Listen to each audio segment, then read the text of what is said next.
You probably had sugar today. Maybe in your coffee, your bread, your healthy yogurt. You didn't choose it. Someone chose it for you about 60 years ago in a boardroom in New York. Here's how one of the most consumed substances in history went from a luxury for kings to something you can't escape. Sugarcane appeared in New Guinea around 8000 BC. People chewed it raw, right where it grew, because it was sweet, and that was enough. For several thousand years, it went nowhere. A local plant, nothing more. Then India figured out crystallization around 350 AD. Boil the juice, cool it slowly, and you get solid sugar that can travel thousands of miles without spoiling. Arab traders picked it up and carried it west. By the 8th century, sugar was moving through Persia, Egypt, and into Mediterranean ports. European nobles tasted it and immediately understood they were holding something different. They called it sweet salt and treated it the way we treat saffron today. A pinch, on special occasions, for people who could afford it. In 1319, sugar cost the equivalent of $50 per kilogram in London. A construction worker earned less than that in a month. Wealthy Europeans held banquets where the centerpiece of the table was an elaborate sugar sculpture, castles, animals, entire scenes. Then they ate it. Then came 1492, and everything broke. Columbus brought sugarcane to the Caribbean on his second voyage. The soil was perfect. The climate was perfect. The yields were enormous. There was only one problem. Growing sugar is brutal. You plant, cut, crush, and boil in tropical heat. The cane has to be processed within hours of cutting, or the juice ferments. It requires enormous numbers of people working fast, in terrible conditions. European colonizers solved this the worst way imaginable. Between 1501 and 1867, roughly 12.5 million people were shipped from Africa to the Americas. A significant portion of that trade existed to grow sugar. By the 1700s, the Caribbean island of Barbados had more enslaved people than free ones. Haiti produced 40% of all sugar consumed in Europe, with a population that was 90% enslaved. The death rate on sugar plantations was so high that owners constantly needed new people shipped in just to maintain numbers. Sugar didn't just use slavery, it consumed it. And in London, Paris, and Amsterdam, people spooned it into their tea and asked no questions. Speaking of tea, in the early 1800s, the British East India Company had a problem. Tea consumption in Britain was growing fast, but the British were drinking it the way the Chinese did, plain, nothing added. The company also controlled massive sugar operations in the Caribbean that needed buyers. The solution was elegant and cynical. Push sugar as the natural companion to tea. Work it into etiquette guides, into cookbooks, into the idea that an unsweetened cup was somehow unfinished. It worked faster than anyone expected. In 1700, the average British person consumed about 2 kilograms of sugar per year.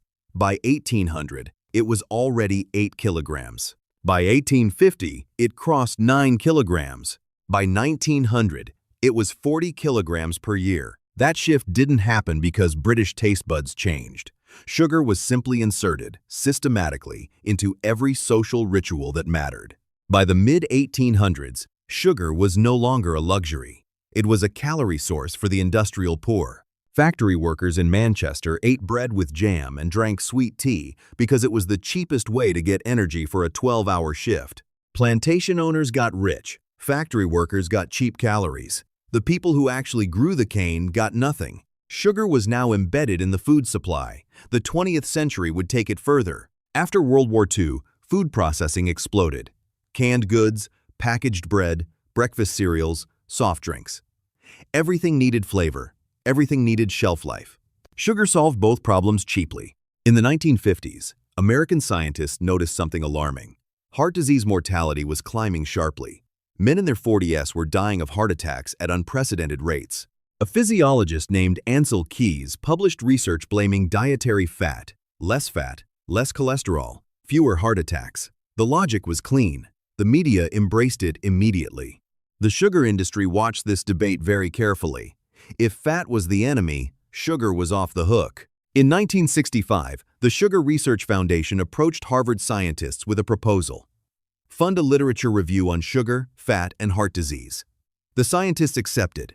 The review was published in 1967 in the New England Journal of Medicine. The conclusion: the only dietary change needed to prevent heart disease was reducing fat. Sugar was barely mentioned. The sugar industry's funding was not disclosed. The journal didn't require disclosures until 1984. One of the paid authors, Dr. Mark Hegstead, later became head of nutrition at the U.S. Department of Agriculture. He helped write the federal dietary guidelines that shaped what millions of Americans ate for the next 3 decades. The official message became simple: eat less fat. Food companies heard this and got to work. They removed fat from products and replaced it with sugar to maintain flavor. Low-fat yogurt, healthy granola bars, light salad dressing, all packed with added sugar. Obesity rates in the United States were relatively stable from the 1960s through the late 1970s. Then, the low-fat guidelines took hold. By 1990, obesity had climbed sharply.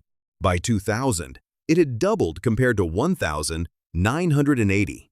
Researchers started asking whether they had blamed the wrong thing. Robert Lustig, a pediatric endocrinologist at UC San Francisco, spent years studying fructose, the sweet component of table sugar. His 2009 lecture, Sugar, the Bitter Truth, has been watched over 24 million times on YouTube. His argument is specific. Fructose is processed by the liver through pathways nearly identical to alcohol. Chronic overconsumption causes fatty liver disease and insulin resistance. Without the intoxication, the sugar industry called him an alarmist, funded counter-research. In 2003, sugar lobbyists pressured the World Health Organization directly, threatening to push Congress to cut WHO funding if sugar reduction guidelines weren't softened. The WHO softened the language. Today, 75% of all processed food in American supermarkets contains added sugar. The average American consumes about 17 teaspoons of added sugar per day. The WHO recommends 6. Here's what that amount does to your brain. Sugar triggers a dopamine release, the same chemical that fires when you win money. Hear your favorite song, or fall in love. Your brain builds tolerance. The same dose produces less response over time. You need more to feel the same thing. This is the core mechanism of addiction, and it works identically with nicotine and alcohol. Some researchers argue the addiction framing goes too far, that sugar in moderate amounts causes no harm in healthy adults. That debate continues. The history doesn't. 8000 BC. Someone in New Guinea chews a plant. 350 AD. India figures out crystallization. 8th century. Arab traders carry it into Europe. 1492. Columbus plants it in the Caribbean. 1501. The Atlantic slave trade begins scaling up to feed sugar plantations. 1700s. British colonizers market sweet tea as civilization. 1967. Harvard scientists are paid to look the other way. 1980s. The low-fat era buries sugar in everything. Today, it's in 75% of your food, and the industry spends billions to keep it there. You didn't develop a sweet tooth on your own. Your great-grandmother drank unsweetened tea and found it perfectly satisfying. Your grandmother grew up trusting low-fat labels because the government said so. Your parents fed you breakfast cereal with a cartoon mascot on the box and 1-2 grams of sugar per serving because it was marketed as a healthy start to the day. And you grew up in a world where sweet is simply the default flavor of almost everything, and anything else feels like something is missing. That feeling of something missing was engineered. Decades of consistent exposure reset your baseline. Your palate didn't choose this. It was calibrated. In 2014, Mexico taxed sugary drinks at 10%. Sales dropped 12% in year 1. By year 2, consumption among the poorest households dropped 17%. The industry fought the tax for years before it passed. After it passed, they funded research arguing the results were overstated. The UK introduced a similar tax in 2018. Manufacturers quietly reformulated hundreds of products before the law took effect. They reduced sugar content to avoid the levy. Consumption dropped without consumers making any conscious choice. That tells you everything. When there's a financial reason to put less sugar in food, less goes in. When there isn't, as much as possible goes in. The substance itself isn't the villain. Sugarcane is a plant. A preference for sweetness is a real human trait, probably because ripe fruit meant calories and safety for most of our evolutionary history. The problem is scale, concentration, and concealment. Eating an apple is one thing. Drinking a bottle with 40 grams of fructose syrup under a label that says natural flavors is something else entirely. Evolution didn't prepare your liver for that.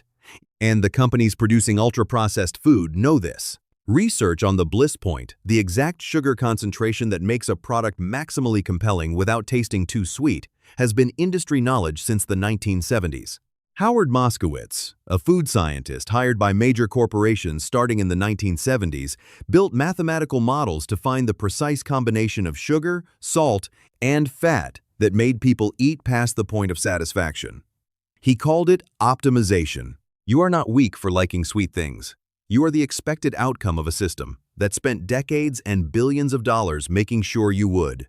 Sugar didn't win because it tastes good. It won because it was profitable first for plantation owners, then for factory operators, then for food corporations. You just ended up at the end of that chain.